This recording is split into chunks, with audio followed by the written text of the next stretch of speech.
در تمام موجودات جنس نر خیلی زودتر از جنس ماده تحریک میشه. حالا من این اصطلاح رو به کار میبرم، ناراحت نشید. خب انسان موجودی ناطق، ولی خب دلیل نمیشه که من بهتون بی احترام کنم. توی انسان ها هم انسان خارج از این قاعده نیست و همیشه مردا زودتر از خانوما تحریک میشن و خب با چیزای خیلی ساده تری هم تحریک میشن. بنابراین تو ویدیو میخوایم به این بپردازیم که آقایون چطوری تحریک میشن و نشونه های تحریک شدن اونا چی هست. پس بریم که با هم این ویدیو رو ببینیم. سلام، من راویم، به کانال خودتون حرمسرا خوش اومدید. امروز قراره که در مورد چی بحث کنیم؟ امروز قراره در مورد نشونه های حشری شدن آقایون و چطوری اونا رو تحریک کنیم صحبت کنیم. چقدر کنیم داشت جمله، ای بابا چقدر شما این فعل کردن رو دوست دارید ای جان، همتون هم که آره. ای بابا بریم سر اصل مطلب. اون چیزی که توی طبیعت انسان وجود داره اینه که آقایون خیلی زودتر از خانوما تحریک میشن، اما مواردی که باعث تحریک آقایون میشه از فردی به فرد دیگر متفاوت است، ولی به طور کلی مردای تحریک شده دارای نشونه‌های یکسانی هست. عواملی که تو میزان تحریک آقایون تأثیر گذاره ایناییه که دارم بهتون میگم: بلوغ زودرس، بلوغ دیررس، میزان فعالیت فیزیکی، تغذیه و غیره. باز دوباره ما اومدیم ضبط کنیم، این آقا ماشینش رو روشن کرد. اولین مرحله چرخه برانگیختگیه. برای شروع برانگیختگی مردا بایستی آمادگی جسمی و ذهنی لازم رو داشته باشه، به این معنی که هورمون تستوسترون تو بدن اونا به اندازه کافی ترشح میشه که اغلب مردا بعد از بلوغ مشکلی تو این زمینه ندارن.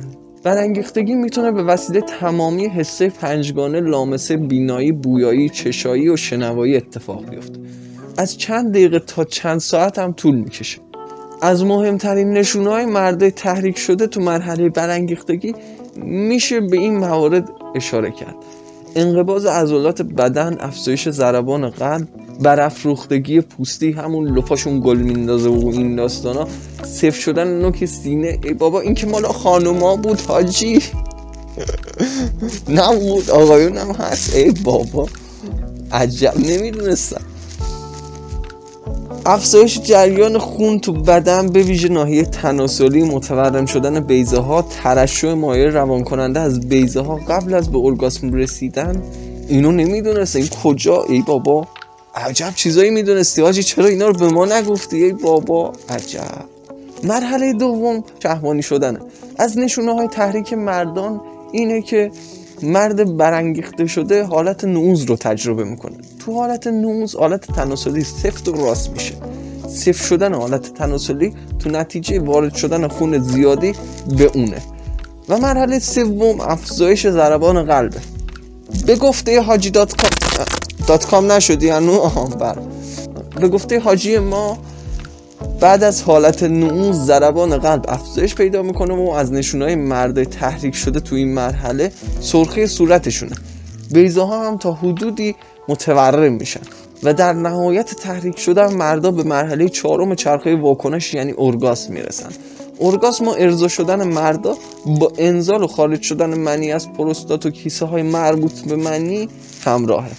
لذت رابطه جنسی همراه با ارگاسم برای مردا ایجاد میشه که تو این مرحله ضربان قلب اونا به بالاترین میزان خودش میرسه و با انقباض عضلات همراهه. این مرحله کوتاه‌تر از بقیه مراحله و فقط چند ثانیه طول میکشه.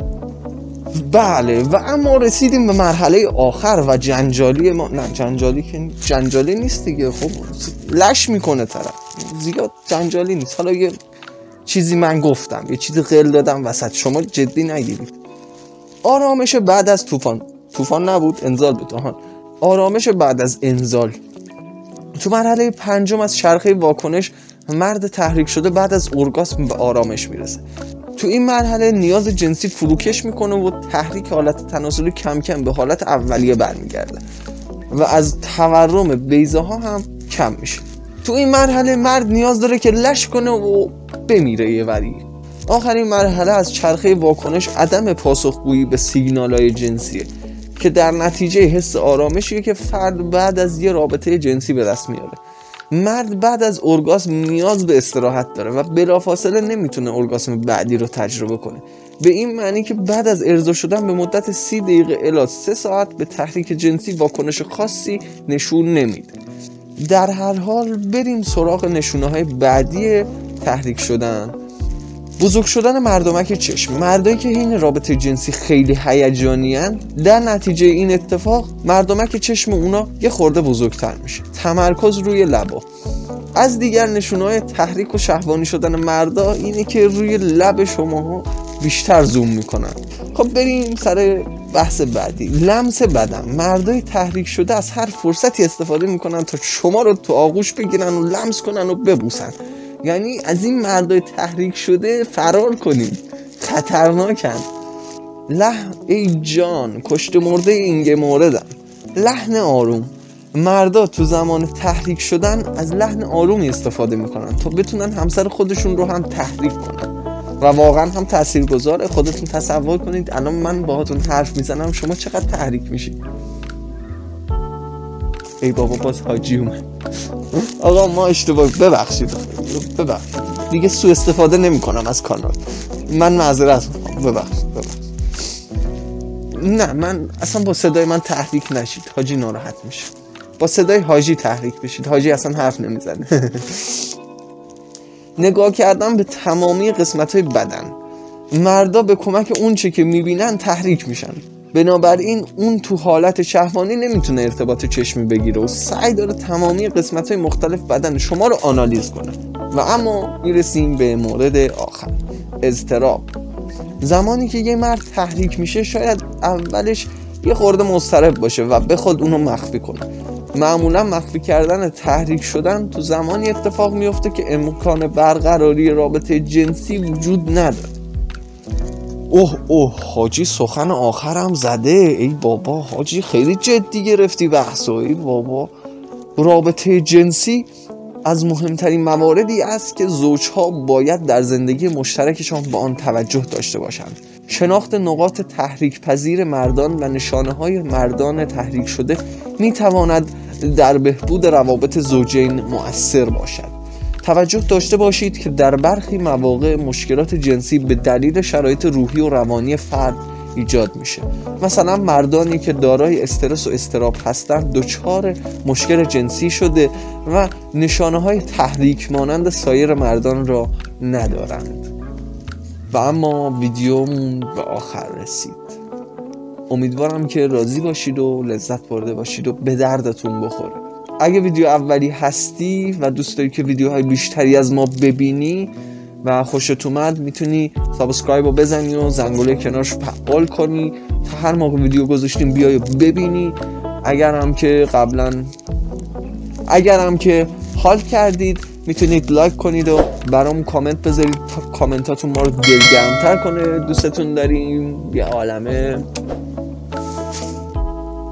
بازم میگم یادتون نره شما میتونید تو کامنت ها بنویسید که چه ویدیویی میخواد، یا از طریق این چیزایی که الان این پایین گذاشتیم بیایید و با ما ارتباط برقرار کنید و توی دایرکت مسیج یا تلگرام به ما بگید که چی میخواید، در چه زمینه‌ای میخواید براتون ویدیو بسازیم. بله دیگه به پایان آمد این ویدیو. حرمسرا همچنان باقی است تا غروبی دیگر. بغروب.